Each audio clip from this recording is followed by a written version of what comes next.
Hello, everyone, and as always, welcome back to Strategy Gaming Dojo, where we find, learn, and play one more turn of the great strategy games. And today it's back into Gary Grigsby's War in the Pacific Admirals edition.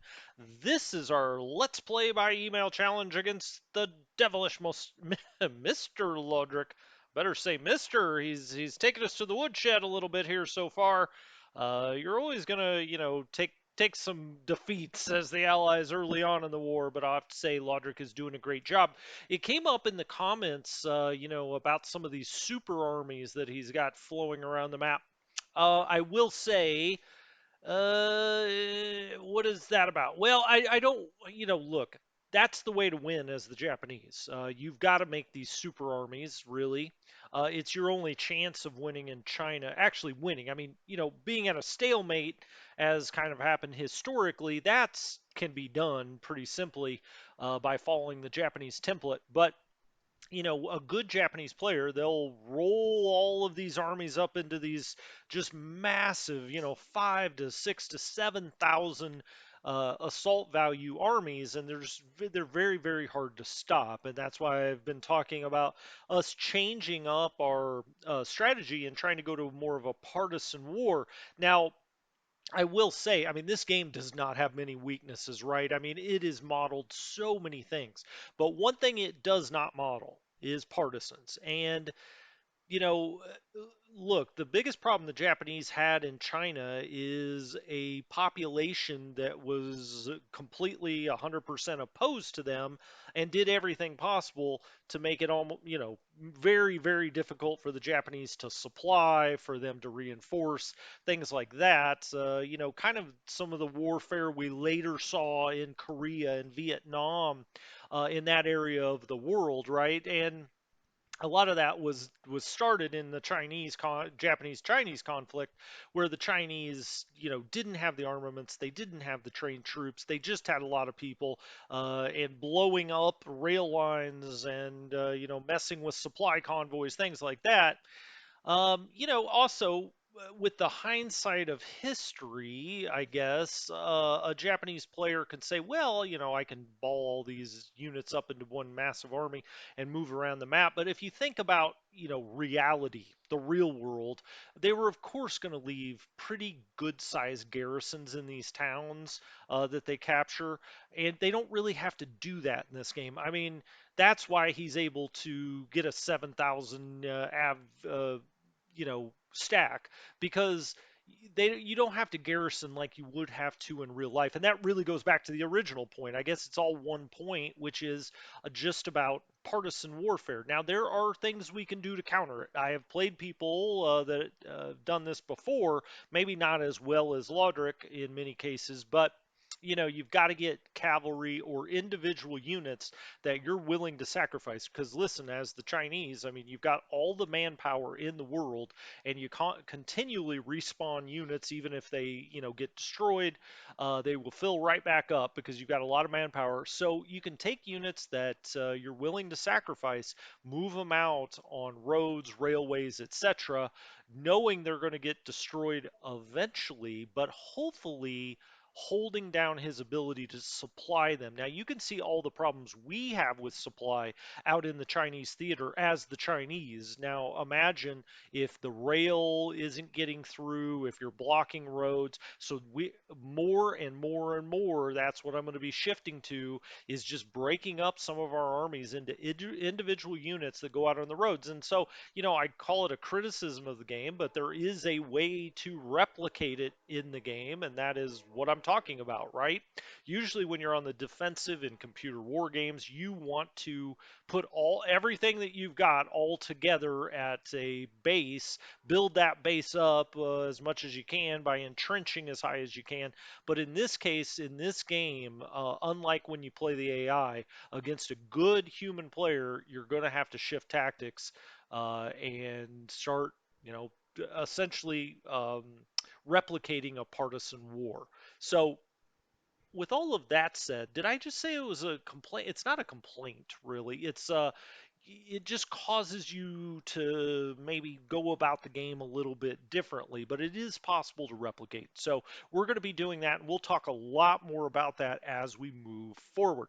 Also, I did want to say when we come to the March 25th turn, so about 5 turns away, I'm making a series of videos where we go through every counter on the map, and I'm going to try to do that like once a month in game time, maybe once every like once every 3 to 4 weeks, okay? Which kind of works out to once a month. But I'm going to try to go through the board and go through every counter. It ends up being, from what I can tell, about 3 episodes, sometimes 4 if I keep them a little shorter. Now, I know that's a lot to watch, so that'll just be up to you. I'll say, look, I'm going to go through every counter on the board, and if you want to check that out, I mean, it's the full setup. So I just record my setup. I talk a lot less. I don't know if you're going to look at that as a positive or a negative. I kid, or do I? But I talk less. I move through, and I just set up the board like I do every turn, and you can watch all that if you want to. So that'll be on the March 25th turn. Okay, let's jump in here. I really did not like the combat resolution this last time, the March 13th and 14th combat resolution didn't go particularly well for us. Our Mitchells are missing up in Java and well Sumatra. I think they're out of Sumatra. I think I have them at Palembang. We'll go check. I just can't remember. No, they're probably at Batavia. Well, we'll go look. Anyway, our Mitchells missed. We had some really bad results on the ground. All in all, I didn't like that turn. So we're gonna go look at that. But first, let's look at the numbers. And the numbers this time around. Last turn, we ran 5,798 sorties. The Japanese ran 8,619. Okay, so he's running, 1.5 to 1 on us still. Air-to-air losses. We took 23. He took 10. Destroyed on the field, 0 to 0. Destroyed by flak, 0 to 0. We took 19 operational losses. He took 12. Now, a lot of this is going on in Java. I always go back and forth whether to say this or not. I'm not trying to make excuses per se. It's you're going to lose a lot of planes in Java. Yes, can you fly some of them down to Darwin? Sure, you can. Some of them, some of them you may not want to spend the points on changing their command. And so many of them, well, you have just a group of them that are restricted to Java. You have others that you could buy out if you want to and move them down to Darwin. Now you've got two different ideas there, though. One is just spending political points on doing that. Is that something you want to spend political points on, especially older model Dutch aircraft? Probably not in a lot of cases. Another thing is you're always going to have a supply situation, and by situation I mean that in a negative way. You're always going to have some kind of supply situation at Darwin. The more planes you move in there, especially if they're not really very good planes, the bigger of a problem or situation you're going to have. Now, you can fly them then down to Sydney or over to Townsville or so on and so forth. In some cases, when they're fighters, it's going to take some skipping and jumping, and you maybe don't have your bases set up just right with aviation support. So it's just something to think about in early game to make sure up on the northern and northeastern part of Australia, you do have a base maybe out of Cloncurry, something like that, that has aviation support. When I say base, I mean force or aviation group that gives you aviation support. But many times, a lot of those Dutch aircraft are just not great. Now, the ones that are the Buffaloes, the repurposed Buffaloes, you probably do want to keep those, right? And so there's no reason to just sacrifice them. I guess you can, you have things coming out of Singapore, you have things up and above Batavia, uh, and maybe that's good, to hold off the Japanese player. I can tell you against the AI, you can hold out in Java in the air war a lot longer. Um, but that's those are just the decisions you make in the game. But anyway, we're losing a good number of aircraft at Java, which you always will. It's just a matter you got to decide how much you're willing to lose, how much you're willing to pay, how much you're willing to move. Those are all just individual decisions. Okay, we've got 672 political points. The Japanese score right now 16,848. We're at 7592. I was thinking back about various games I've played over the years or games I played against the AI. Now, against the AI, usually we'd be about even, probably a little bit ahead, even if I would have played the exact same way. Um, Once you understand this game, you should be able to start to thump the AI pretty good. But against humans, I'm not sure that I've been down quite this much. I mean, 16,800. I would say something like 15,000 to 8,000. I would say is pushing it. So Ludrick is ahead of that. He's certainly ahead of that pace, and we have got to start making moves to make sure we don't allow him to get to that 4-1 score by January 1st, 1943. That's why I wanted to play Lodrick. I had a feeling he was going to be good, and it's going to make this game a lot of fun as we start to come up to those kind of marks. Because if we can get past the immediate or sudden victory, we will chip away, right? And so, it's 4-1 on January 1st, 43. It's 3-1 on January 1st, 44. It's 2-1 January 1st, 45. If we can just get past this first check, we will start to, exert our will, let's say, but it's going to be a lot of fun coming up to January 1st, 43, or maybe not as much fun as I want it to be. Trying to make sure he doesn't get to that 4-1 because he's employing a lot of strategies that if you want to play the Japanese side, uh, take notes. Take notes. Allied bases controlled 440. The Japanese have 398. We have lost 1137 in the air. He's lost 691. Army lost points. We're at 7323. He's at 138. That's a big difference. Allied ship sunk 409, and now we're going to go look and see last turn those tankers that went down, and this is the kind of stuff that just kills you. It just kills you, and these 2-day turns, he can sneak those carrier. I've adjusted now. We're 3 weeks ahead of these recordings in the actual game. Um, and I've adjusted quite a bit as far as taking into account how fast he can move these carriers when you're doing 2-day turns because they can eat up a lot of ground. I mean, it only takes him about 2 turns to get from the home islands to Suva.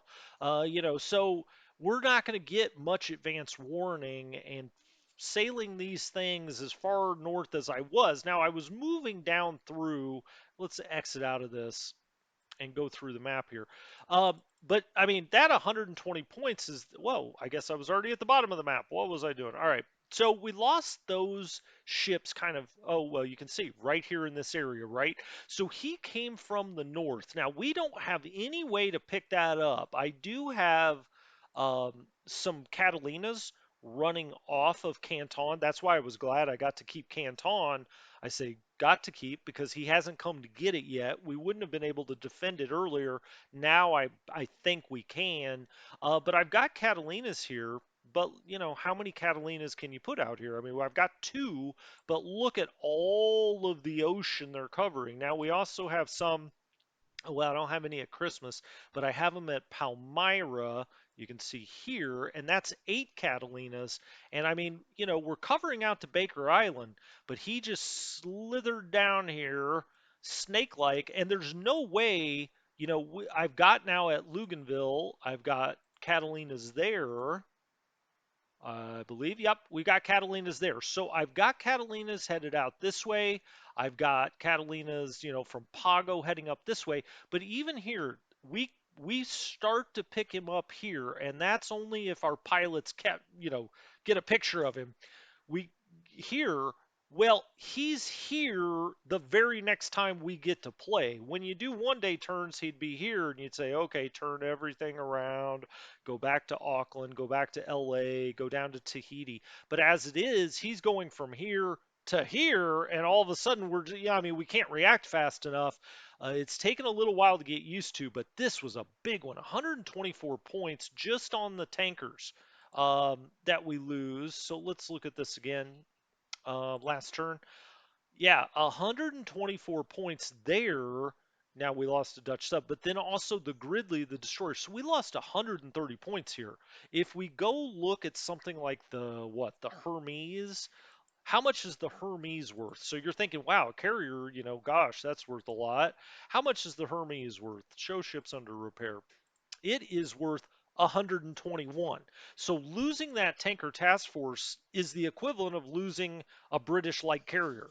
That's a lot of points. It's a lot of points, and that one hurts. I mean, it's very difficult if he does that enough times to be able to make up those kind of points, regardless of how the quote unquote war is going.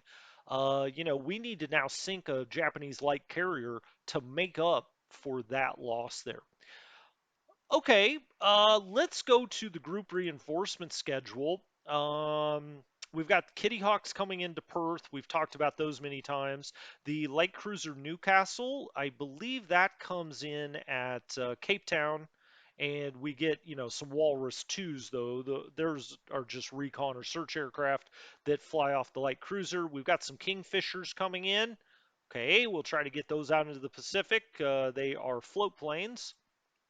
You can see there. So we don't have to have a good airfield there or anything else. They can kind of fly kind of like Catalinas, right? We get more Catalinas into Aden. That's excellent. We'll try to get them down into the Colombo area. More Hudsons into Boise. I like this. The new Buffaloes coming into San Diego. Those will be good training aircraft. We've got 12 of those, 12 of the Texans, so we'll get those up in the air as soon as we can. More, oh, I say more. We get some Mitchells in at Canberra. That's great. Now, I can't remember. Is that a destroyed group? Might be. It may come back on. Yeah, I can tell here. Uh, it'll come back on the map, maybe not filled up yet. So we'll have to fill that up. Ship availability. What's coming on the map? We'll do the old double hunt. There we go.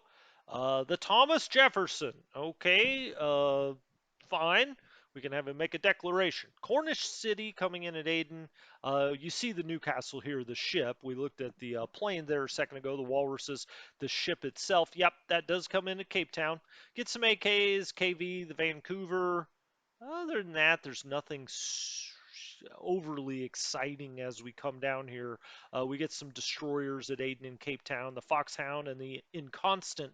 Boy, I've had that before when you're inconstant. Uh, okay, a little Muralax joke. Ship availability, ground reinforcement schedule, lots coming into Chongqing, whether rebuilt or otherwise. Just one, two, three, four. So I was complaining about what happens in China a little bit, just a little bit, but you get a lot of manpower that comes in there. First Army Tank Brigade, look at that coming into Auckland, big time with the Kiwis. 142, 7th Marine Regiment. We've got to get that, and that's already unattached to the mainland. So we have got to get that out in the Pacific as fast as we can. Certainly, 9th Marine also comes in 17 days. So those Marine regiments, we got to decide if we want to turn them into a division like on Suva, put it all back together to the extent we can. Let's see, is ninth. Where'd you go, guys? Where did you go? 7th Marine, Ninth Marine. Yeah, it's not part of a division, actually. Okay. Oh, it is. I thought it was, and then I thought, well, I don't see. Usually it has an asterisk by it, but maybe not on this screen. It doesn't. Maybe when you're just at the base, it does. Component of the 3rd Marine Division. I would like to put the entire division on Suva if possible. We'll see. We'll see. Okay, so enough of that. Let's just kind of go around the map. And like I said, since I'm going to be doing a very big overview here in a few turns, I'm not going to go as deep into, single sections of the map as I have been doing. Instead, I'll kind of make this more of a big, nice overview for the, for the setup. Maybe we'll talk about something if it's really important. But usually I'll wait that 3 to 4 weeks of game time and then do a full setup so you can see everything that we're doing. I just think that'd be more interesting. What's here at Aden? Okay, we got a full battleship group up here. The Revenge, the Griffin, the Hotspur. These guys are running. Is that true? Did they come up? Oh, I know what I want to do. I'm going to send these guys down to Cape Town.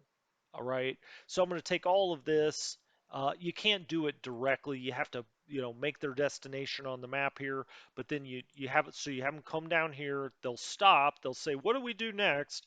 And then we'll say, "Well, retire to Cape Town."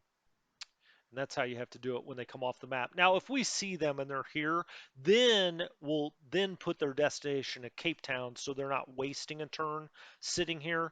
That's usually what happens. You catch it in one of these hexes before it gets here, then you just point it down to Cape Town. So we'll be sending that on its way.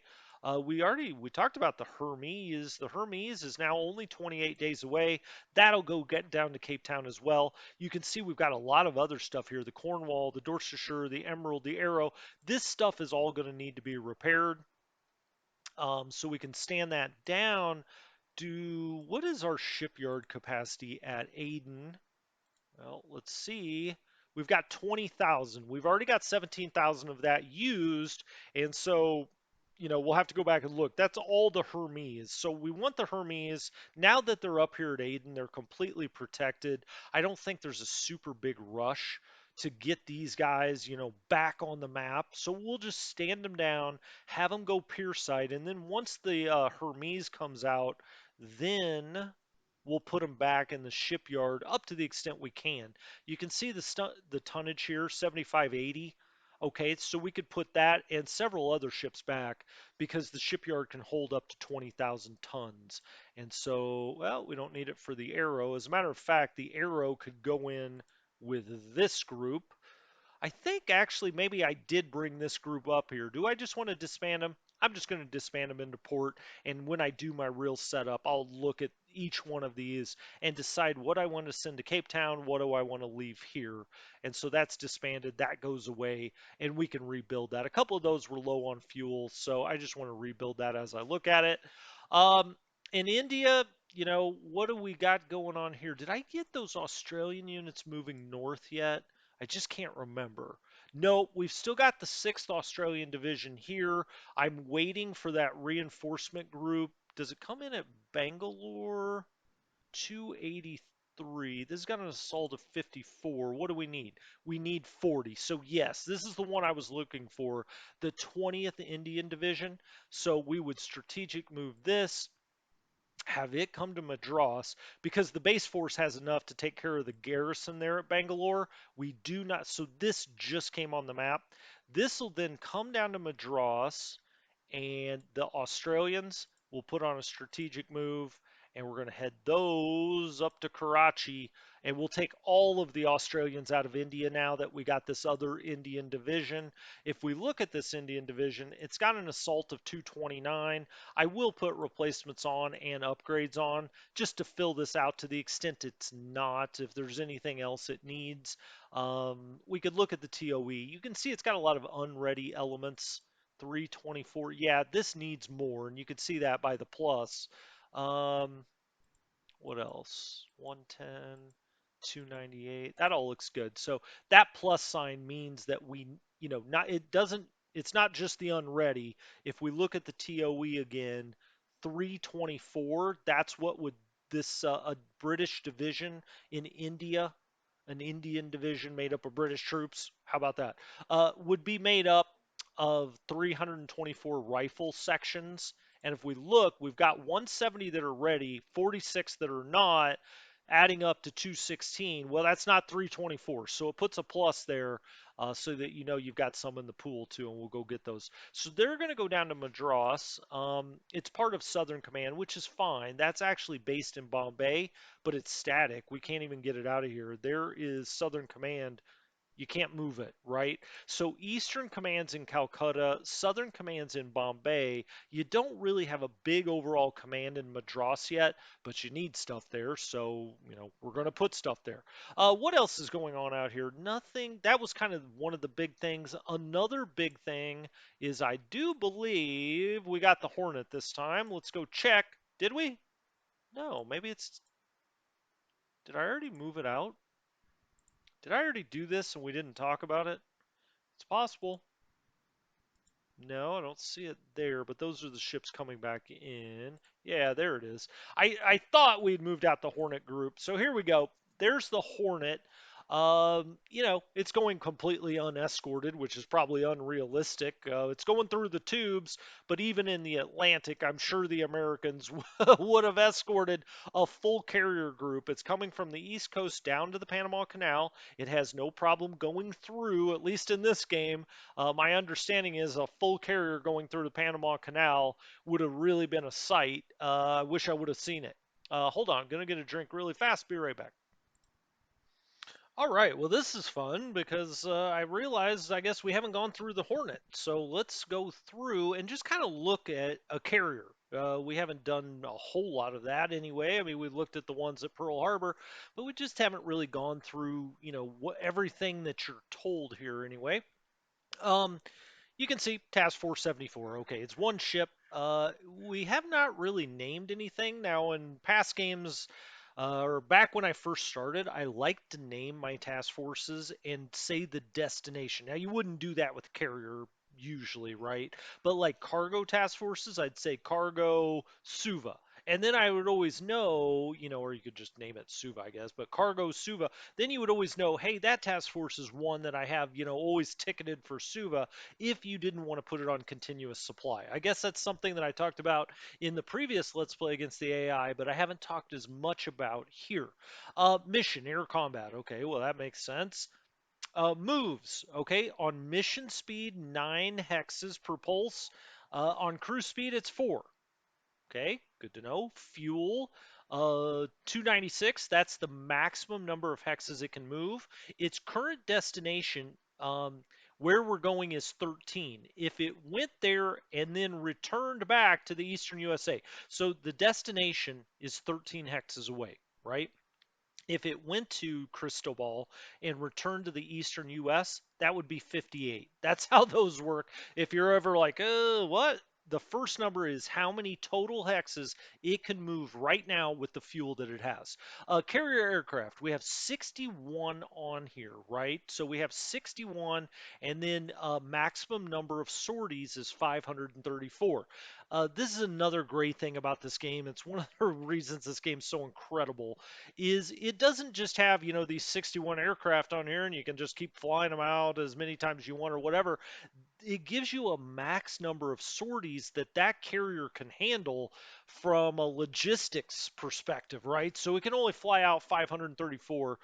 That's per day, right? So it's still got 100% of those left. Do you see the commander? We haven't talked a lot about commanders either. Vice Admiral Mischer is out here. Mark Mischer. He's got a leadership of 68, inspiration of 72. He's, a good leader, a good vice admiral. That's 68 and 72. That's pretty dang good. And that's what you want in a carrier, because usually the carrier is going to be the flagship. The flagship always has the asterisk. It's usually the most important ship in the task force. Now, if you have multiple carriers, the game has a little bit of an algorithm that it figures it out. So that's all good, great. Guns, it's got 110. Anti-aircraft, 600 here. Torpedoes, none. Anti-submarine warfare, none. Okay, and once we put destroyers and whatever else in there, these numbers change, and you can kind of tell this is for the whole task force. Now, if you want to go to individual ships, obviously hit on here, and then this tells you its individual anti-aircraft. It'll tell you the different guns, so on and so forth. You can also see a little breakdown of the captain of the individual ship, and you can see here flagship of the task force. All right. Okay, so that's that. Now, we've talked about all this kind of stuff before, so I'm actually just going to go down here and we're going to look individually at the Hornet, but I wanted to come back here first. You see the endurance based on the fuel that it has. That adds up to 296 hexes that it can go. If you wanted to divide that, I believe it's what, 40? It's 40 nautical miles per hex. And so 296 hexes, this is how many nautical miles it can go. Its mission speed is 32. If we change this to cruise speed, it's 15. Back to 32. Capacity, this is how many planes, right? So it can hold up to 90 planes. We only currently have 61 aircraft on here. It's got no damage, all right? And let's go on to the Hornet then. And check this out. Crew experience, very important, day and night. You can see here, we only want to get in a scrap here during the daytime. And that goes for almost all American forces. And the Japanese are actually pretty good at night, and so you really only want to be engaging the Japanese by day. Certainly in 1942 and 43, that is the case. It's connected to the Pacific Fleet. Okay, fine. You can see over here, max speed, cruise speed, that's 9 hexes per pulse, maneuver 28, anti-aircraft 600. We've talked about endurance and fuel. It's still got 98% of its fuel. It's nearly 20,000 tons. It's got a 79 durability. Now, these are all things you'll get kind of a feel for as you move on in the game. There are also good threads about this stuff on the Matrix forums. If you're wondering, what does that mean, durability 79? Well, it's pretty good, but you can see belt, deck, and tower, how good its armor is. Just an incredible game. Uh, Aircraft capacity used 90, 61, sorties max remaining. Okay, torps max and remaining 36 and 36. Um, okay, well, let's look at the different guns here. We've got two 5-inchers, one on the right side, or that's not true, four on the right side, four on the left side.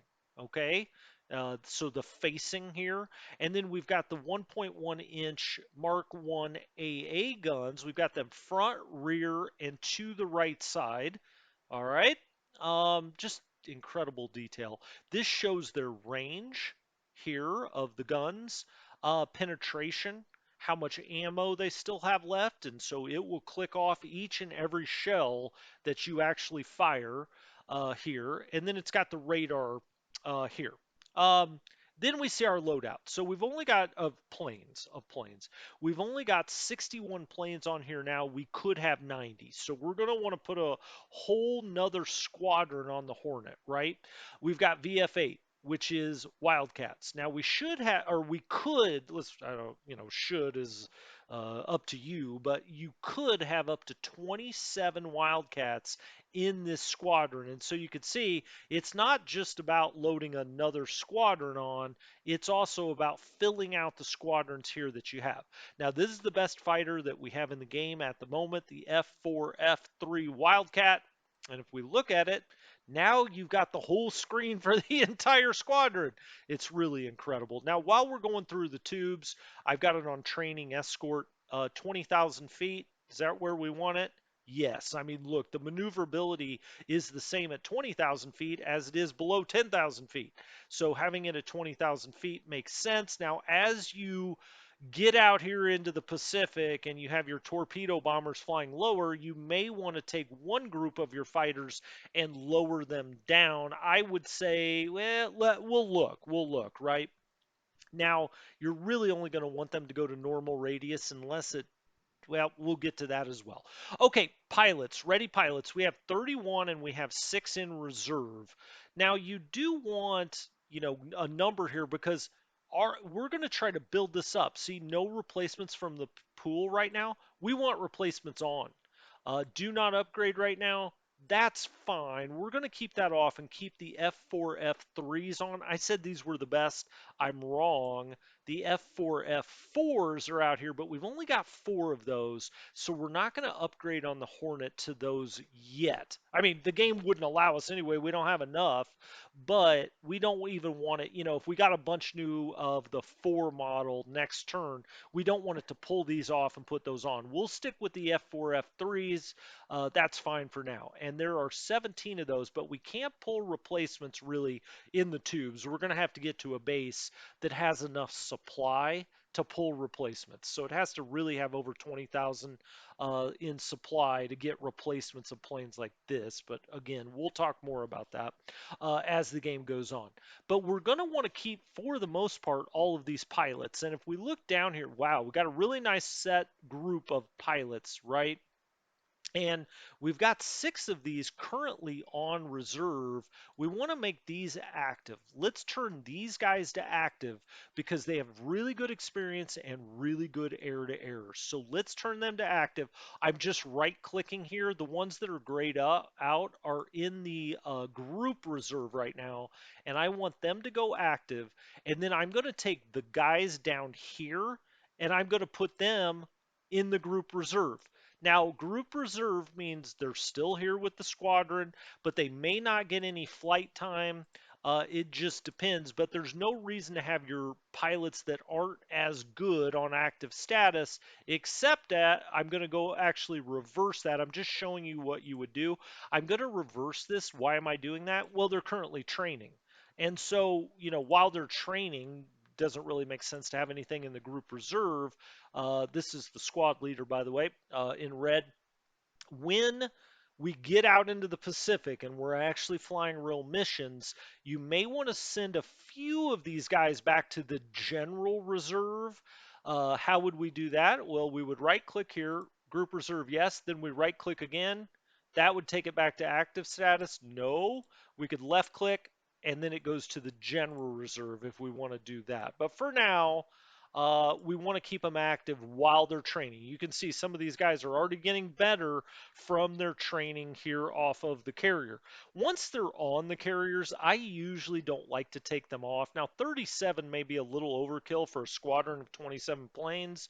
We may go down to like 33. 33 is kind of like where I want to be with a group of 27, with 6 of them in group reserve. And what happens? Well, if you have a pilot that gets fatigued or if he gets killed and wounded, whatever the case may be, the game will automatically pull from your group reserve and make sure that aircraft still flies, right? So there's that training group, and then we have the hell divers out here, and the hell divers are dive bombers. What's most important here is their range. Extended radius 6, normal radius 5. Okay, well, let's go look here and see how that changes our loadout. If we go to extended radius, we've only got one 500-pound bomb. If we stay within normal radius here, we've got one 1,000-pound bomb. So you go up 500 pounds, staying within the normal radius. And so right now I've got them training, but if I didn't take training off, we would go to naval attack, right? 6,000 feet's fine. And we would want to go to 5. So we take that, you can go back and forth. You can say, well, hey, I know a 500-pound bomb will do plenty of damage. That's all I need. So I'll go out to a 6. Now, you may take more operational losses there, because he's going to the very max of his ability to get back to the carrier. I like to really keep them at normal radius, right? 18 planes, so we've got the full complement there. We've got 25 pilots, that's pretty good. And, naval bombing, not bad here. You could put 4 or 5 of these on group reserve, certainly. So you're only at the start anyway, flying your best, and then as they get killed off or get wounded or whatnot, then it brings in the other guys. But I would normally have this at 5, but right now we're training, so we'll just go up to train 100, maximum range 0, altitude 600. Now the other group could also have 18 in it. We've only got 16, so we're going to want to put replacements on and fill this up. You can see we've got some in the pool. We've got 13. What would be the upgrade here? It would go to the Dauntlesses. Let's keep these on the Helldivers for now. I may change that. Same idea. You're looking at the radius 5. It's all based on the loadout. Do you want to have the default load or the reduced load? Okay, good to know. And you can also set all Helldivers on this carrier to do the same stuff. So, you do have group orders here. Flying day operations, you can also change that. Of course, I did say we're going to want to do day, but we're going to fill this up. 25 of these guys, pilots look okay. These guys aren't quite as good as the other groups, certainly. But we have the same idea, 25 for what will be 18 planes when we get that. You can see the number will go to 36 in March of 43. That's when the American carriers really, can carry a lot of stuff. This would go up, it would double in size, right? This squadron. Um, then we go to the Devastators, which are going to be your torpedo bombers. Now, those only go out to a 4. Oh, that reminds me. When we go back to the Helldivers, 5 is the normal, right? So that tells you, once you look at all of your bombers on here, whether they be regular or torpedo, what's the maximum range? Well, this normal range is 4. The Helldivers were 5. That tells us the fighters need to go out 5, right? We don't even have to put them out at 6. We could put them at 6, but as long as they're protecting those bombers. Now, you may want to pick up stuff earlier, so, before it gets closer to the carriers. So you could put it out at a 6, certainly. But you just want to make sure that you're covering your bombers. Well, the most any of these bombers are going to go out to at normal radius is a 5. If you did take the Helldivers and do extended and go out to a 6, well, that is the normal radius for the fighters, right? So the Devastators, make sure we got using torpedoes. That's in yellow. That's good. That means we would be. The pilots that we have here, naval torpedo. That's what you're looking for. Now we've only got. We could have up to 15. We've only got 8 here. We're definitely going to want to put replacements on. Luckily, we have 10 in the pool. What would we upgrade to? The Avengers. We're not going to do that yet. And so we're going to want to put those replacements on, but that means we're going to need more pilots. We've only got 8 right now. Let's go and look where we can get pilots. So request a veteran, go to naval torpedo bombing, and you can see we've got one guy here, Powers. He looks pretty good. All right, so we would bring him into VT8, and you just build up until you at least have 15, because we're going to get replacements soon. But you probably really, with a group of 15, you probably want 20 pilots, let's say. You don't want to get in a position where you've got airframes to run missions and you don't have the pilots here. That's why you're going to have an extra group of pilots on there, whether they be active or in the group reserve or, either way, they would be available to fly missions. You just don't want planes sitting around on the deck because they don't have pilots to fly them. You get into a scrap with the Japanese, let's say, and you've got 4 carriers, he's got 2, but if you can only fly half of your aircraft, it doesn't matter, right? So you got to make sure you have a surplus of carrier trained pilots out there. So at the start, when you've got a group of 25, it's going to give you 33 pilots, if not more. When you've got a group of 18, it's going to give you 25 pilots. Don't go clicking them back into the general reserve because you want them on those carriers ready to go if you get into any kind of battle. All right, so that's the Hornet. And we've just got it steaming down here, right? We got it steaming down to Cristobal. And then we have these destroyers over at Balboa, I believe. No, I already sent them over to Cristobal.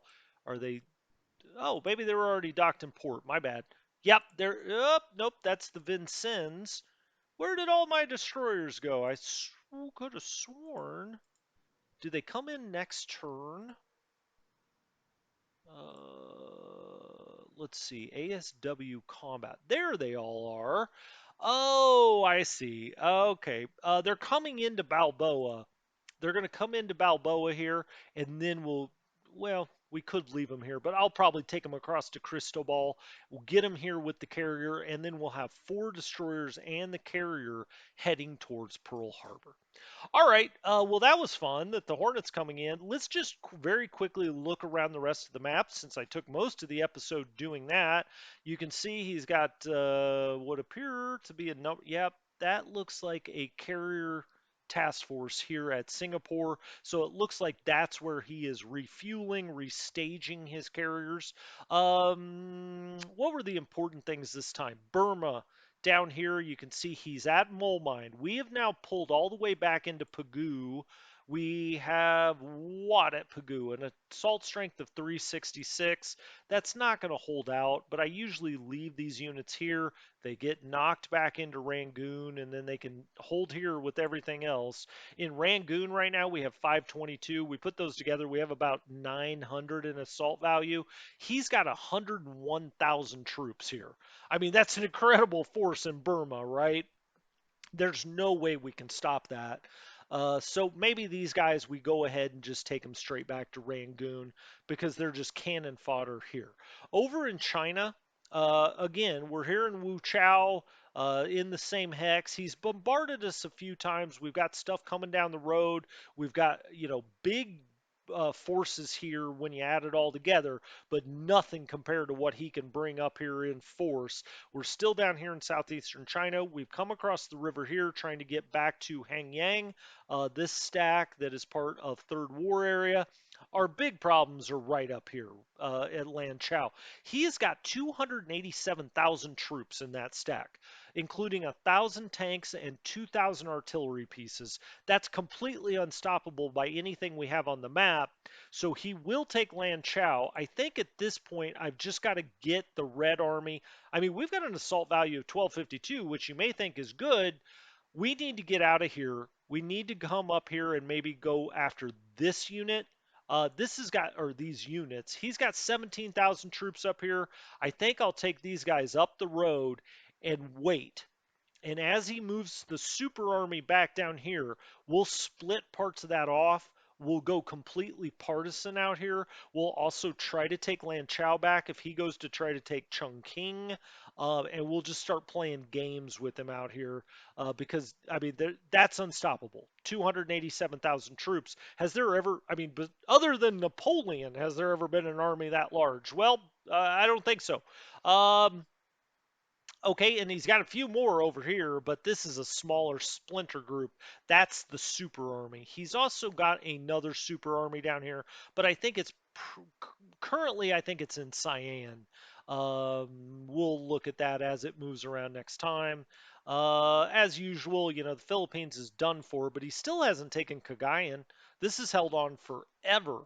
Down in Australia, I don't think there was much to discuss there. The big headliner here, of course, is his carrier group. If I can find it, my gosh, man, there it is. His carrier group just off of Suva here, right? And he's got what? We've got 10 ships sighted, a CVE, a cruiser, two cruisers, and then he's got three full-size carriers. Um, and two more cruisers. Okay, well, he's got a lot down here in this group. We've got this trying to get away. What is this? It's just the Maury. He's already been hit. He's going to go down with 89 float damage. And so I got everything else out of here, right? It was just that tanker group just so happened to be going by the Tonga Islands and got hit. So he'll probably turn his gaze at Suva here. We've got one group of fighters, just 7 Airacobras here, but we've got a number of groups over. Well, at Pago, we've got 25 Airacobras. Yep, 23 it says. And then we've got some at Nomaya, I believe. So we'll take the fighters, probably 25 Airacobras here at Nomaya, fly them over to Suva because he's going to either probably hit, Pago or Suva here out of here. Probably Suva. I mean, that's the big point location, right? Nearly 1,000 points for the Japanese if they take Suva. So he's almost certainly going to start trying to soften that up. So we'll fly those over. But we'll look at all of that next time. Man, this game's been a lot of fun. Great job by Lodrick. But we're still kicking. We're still kicking. And we'll see what we can start doing about some of these carrier forays as he comes down here past our island chains. Now, right now, we don't have probably the carrier strength to take him on. But if he's only got 3 carriers out there, if we bring the Hornet over, that now gives us 5. Now, we don't have them all out yet. Yorktown and the Enterprise still have to upgrade. on 442. So in about 2 weeks, the Yorktown and the Enterprise go back in to upgrade. Currently, the Lexington and the Saratoga are doing so. Now we can take them out of the shipyard now, right? We can put them at Pierside because they've already upgraded the anti-aircraft and they've already upgraded any other things that needed to upgrade out here. 1702. Now you still see though that they have system damage, but none of it is major. And so when they upgrade, they get system damage. It shows that it's been hit, but it hasn't been. It's just got damage. But that can be repaired at the pier side. We don't have to do that in the shipyard. So let's get them out of the shipyard. That lowers us way down, and we can start putting the battleships back in there and whatnot. But I'll do that offline. Anyway, a lot of carrier talk this time. It'll be very interesting to see what his carriers do that are now just off Suva, one of the most important places on the map. So anyway, till next time, Strategy Gaming Dojo. Have a good one, guys. Talk to you later.